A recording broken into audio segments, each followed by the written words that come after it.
Hello friends, my self Irfan fast mechanic car के लखनऊ से। Friends, आप हमारे चैनल पर अगर नए हैं तो लाइक एंड सब्सक्राइब जरूर कर लीजिए और बेल आइकन को जरूर दबा लीजिए, क्योंकि आने वाला नोटिफिकेशन आपके लिए आप तक पहुंच जाए। बिकॉज मैं जिस कंटेंट पे वीडियो बनाता हूं वो ऑटोमोबाइल सेक्टर से रिलेटेड है। जो आप अगर ड्राइवर हैं, ओनर हैं, गाड़ी ड्राइव करते हैं, तो आपकी गाड़ी में क्या प्रॉब्लम होती है, किस प्रॉब्लम में क्या काम करना होता है और उस चीज से रिलेटेड क्या कॉस्ट बैठती है, वो सब की जानकारी होना बहुत जरूरी है। होता क्या है कि कई बार कुछ चीजें गाड़ी में खराब होने से आप मैकेनिक के पास या कंपनी में कहीं भी लेके जाते हैं, तो जब जो चीज समझ में नहीं आती है तो एक सिरे से दूसरे सिरे तक जितनी सिस्टम उसमें काम करती है वो सब चेंज कर दिया जाता है। तो आज हम उसी टॉपिक पे बात करेंगे। हालांकि हमारे पास ये जो एक आप सिस्टम देख रहे हैं कि जो ये EGR जिसको कहते हैं, एग्जॉस्ट गैस रिसर्कुलेशन, EGR इसका फुल फॉर्म है। तो इस चीज को अगर इसमें दिक्कत आई, ये फोर्ड एंडेवर की है और इसमें दिक्कत आई, दिक्कत आने के बाद उसको डायग्नोस करना, हालांकि मैंने टूल से उसको डायग्नोस किया। अब आप इसमें टूल देख सकते हैं, मेरे पास एक टूल है। अब इससे जब मैं डायग्नोस किया तो डायग्नोस में हमें प्रॉब्लम नहीं मिला कि हाँ इस चीज का है। बिकॉज होता क्या है कि कई बार हमारी स्कैनिंग जो होती है, स्कैनर होता है, वो इलेक्ट्रिक सिस्टम पे काम करता है। जो गाड़ी में ECM, PCM या इलेक्ट्रॉनिक सिस्टम जो चीज होती है वो ये चीज कवर करता है, उस चीज को बताता है। लेकिन कई बार जो मैकेनिकल फॉल्ट होती है तो उसमें ये चीज शो नहीं कर पाता है, काम नहीं कर पाता है। तो कई चीजों पे हम डायग्नोस करने के बाद आज बात करेंगे। जैसे कि इसमें इस गाड़ी में फोर्ड एंडेवर ऑटोमेटिक थी, 2019 मॉडल। तो गाड़ी में दिक्कत ये हुई कि गाड़ी में सिलेंसर से पानी आ रहा था। हालांकि पेट्रोल गाड़ी में सिलेंसर से पानी आना नॉर्मली है कि उसमें से आता है, लेकिन अगर डीजल की बात करें तो सिलेंसर से पानी नहीं आता है। अब ये केस में गाड़ी में सिलेंसर से पानी आ रहा था। अब सिलेंसर से पानी आने के कारण इसमें जब हम स्कैन किए तो मैकेनिकल चीज तो हमें कोई चीज नहीं दिखाया। यहाँ पे आप देख सकते हैं कि पूरा सिस्टम मुझे स्कैन करने पे ये मालूम पड़ा कि मैकेनिकल कोई फॉल्ट नहीं दिखा रहा है। इसमें फॉल्ट कोड जो आ रहे हैं बहुत सी नॉर्मली चीजें की आ रही हैं।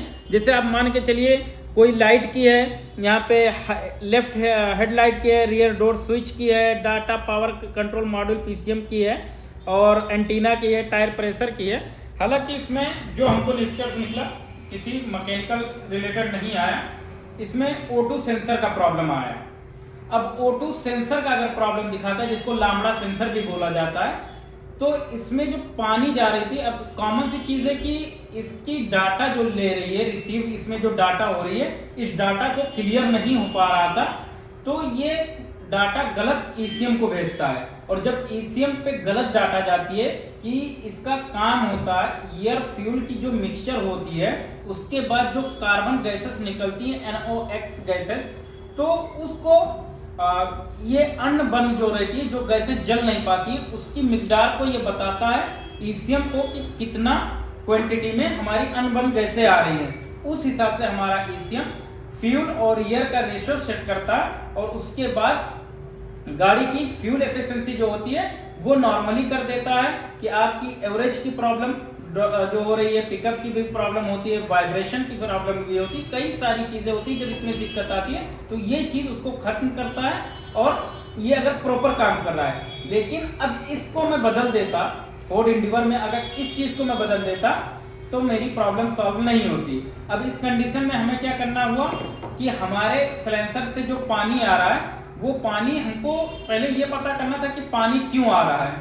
हालांकि जब मैंने इस EGR को देखा, बिकॉज होता क्या है कि गाड़ी में ना हमारी स्मोक की समस्या थी, ना पिकअप की समस्या थी, ना कोई चीज दिक्कत नहीं कर रही थी, बस सिलेंसर से पानी आ रहा था। हालांकि जब आपके ये जो वॉल होते हैं, ये वॉल EGR के यहाँ पे देख सकते हैं, ये वॉल जो होते हैं ये ऑपरेट होते हैं।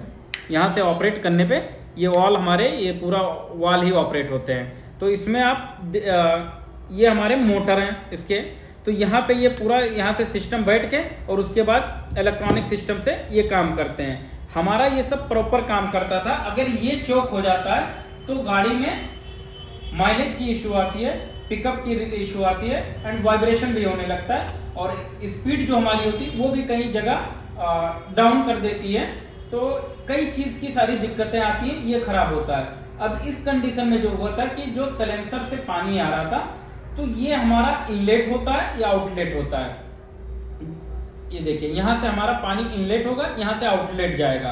तो ये पानी जो कूलेंट आती है, कूलेंट को होता है कि हमारे ईजीआर सिस्टम को हाई टेम्परेचर जो गैसें आती हैं उसको ठंडा करके और वापस से रीसर्कुलेशन करके इनटेक मैनिफोल्ड में भेजा जाता है। इनटेक मैनिफोल्ड में जो भेजते हैं तो आप एक पाइप देखे होंगे कि यहाँ से जो पाइप कनेक्ट होती है, ये यहाँ से पाइप जो कनेक्ट होती है ये सीधा इनटेक मैनिफोल्ड में जाके फिट होती है। तो यही होती है कि हमारी जो गैस यहाँ पे हमारी जो गैस एग्जॉस्ट सिस्टम से निकलती है, कुछ तो गैसें एग्जॉस्ट सिस्टम में चली जाती हैं, कुछ इससे बाईपास होके ठंडा होके रिसर्कुलेशन होके इंजन में वापस से पहुंचती हैं। तो ये इसका काम होता है। अब इसमें कूलेंट जो आ रहा था इसको ठंडा करने के लिए होता है, जो गैस है ईजीआर को ठंडा करके रखता है, वो ठंडी हो जाती हैं। तो यहाँ पे अंदर के सिस्टम में इसमें लीकेज हो गया। अब ये बाहर से हमको तो नहीं दिख रहा लेकिन इसके अंदर लीकेज हुआ। अब उस कंडीशन में होता था कि जब हम कूलेंट डालते थे और यहाँ पे कूलेंट आके स्टोर हो जाता था, जैसे ही हम गाड़ी भगाते थे, रेस करते थे, ये वॉल्व खुलता था। अब वॉल्व खुलने के बाद ये जो हमारा कनेक्ट होता है ये एग्जॉस्ट मैनिफोल्ड में कनेक्ट होता है, वहां पे ये सीधा जाके और वहां से साइलेंसर के थ्रू बाहर आ रहा था पानी। इससे क्या हो रहा था, बार बार हमारा कूलेंट खत्म हो जा रहा था। अब आपने कूलेंट फिलअप किया, इसमें प्रॉब्लम होती है क्या कि जब हमने कूलेंट टॉपअप कर दिया उसके बाद हम गाड़ी ड्राइव कर रहे हैं, कई बार होता है कि हमारा ध्यान अगर टेम्परेचर सेंसर पे नहीं जा रहा कि टेम्परेचर हमारी कितनी जा रही है, तो उसमें होता क्या है कि हमारा हेड जो हेड गैस्केट होता है वो जाने का खतरा बढ़ जाता है, बिकॉज गाड़ी ओवर हीट हो गई, हमने ध्यान नहीं दिया। तो उस कंडीशन में ये सारी दिक्कतें आती हैं। तो यहाँ पे प्रॉब्लम यही था कि जो चीज हम बात करेंगे कि गाड़ी में अगर छोटी सी भी प्रॉब्लम होती है तो उसको देखना बहुत ज्यादा ही जरूरी है, क्योंकि अगर छोटी सी भी दिक्कत है तो वो प्रॉब्लम बहुत बड़ी कर देती है, बहुत बड़ी क्रिएट कर देती है। हालांकि ईजीआर जो होता है, जब ईजीआर हमारा चौक होता है और ईजीआर चौक होने पे चेक इंजन लाइट जलती है, चेक इंजन लाइट जलाएगी, फ्यूल एफिशिएंसी भी खराब करेगी, वाइब्रेशन भी बढ़ाएगी अगर ईजीआर चौक है। अब उसमें होता क्या कि जो हमारा कोड जनरेट होता है P0 400 आता है, 401 आता है, 406 आता है, P पावर ट्रेंड PCM की जो कोड होती है ये जनरेट करती है। मान के चलिए P है, B है, U है। स्कैनर को भी अगर आपको सीखना है या स्कैनर पे जो कोड आते हैं वो कोड किस हिसाब से किस पे काम करते हैं तो आप मेरे चैनल को जरूर फॉलो कर लीजिए। बिकॉज होता क्या है कि कई लोगों को स्कैनर तो ले लेते हैं लेकिन चलाना नहीं मालूम होता है, क्योंकि स्कैनर में भी बहुत सारे कोड आते हैं और कोड पे ये देखना होता है कि हमारा कंटिन्यू में है, करंट में है या फिर हमारा हिस्ट्री में है, वो चीज चेक करना बहुत जरूरी होता है। और करंट में है, क्लियर करने के बाद फिर करंट में आ रहा है, वो कोड किस हिसाब से काम करता है, और जो कंटिन्यू रह रहा है वो कोड किस हिसाब से काम करता है।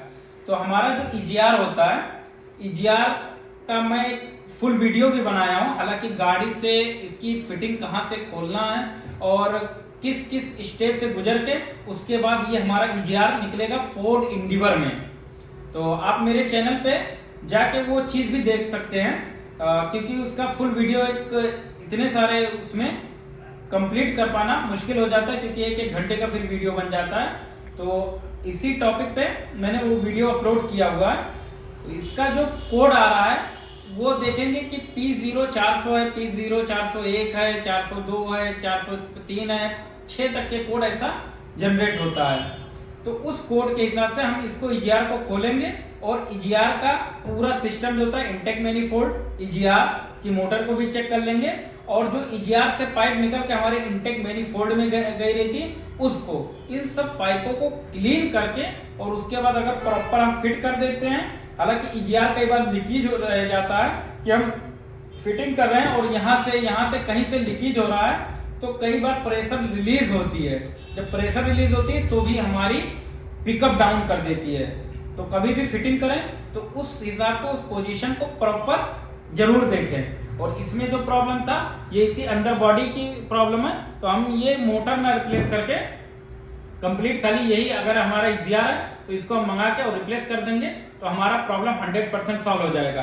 और हमारा जो O2 सेंसर है इसको रिप्लेस करने की जरूरत नहीं पड़ेगी। हालांकि उसमें पानी के कुछ ड्रेसेस गए होंगे, जो यहाँ पे आप देख सकते हैं कि जैसे पानी आया तो इसमें इस हिसाब से पकड़ लिया है, तो उसी हिसाब से हमारा O2 सेंसर में भी पकड़ लेता है।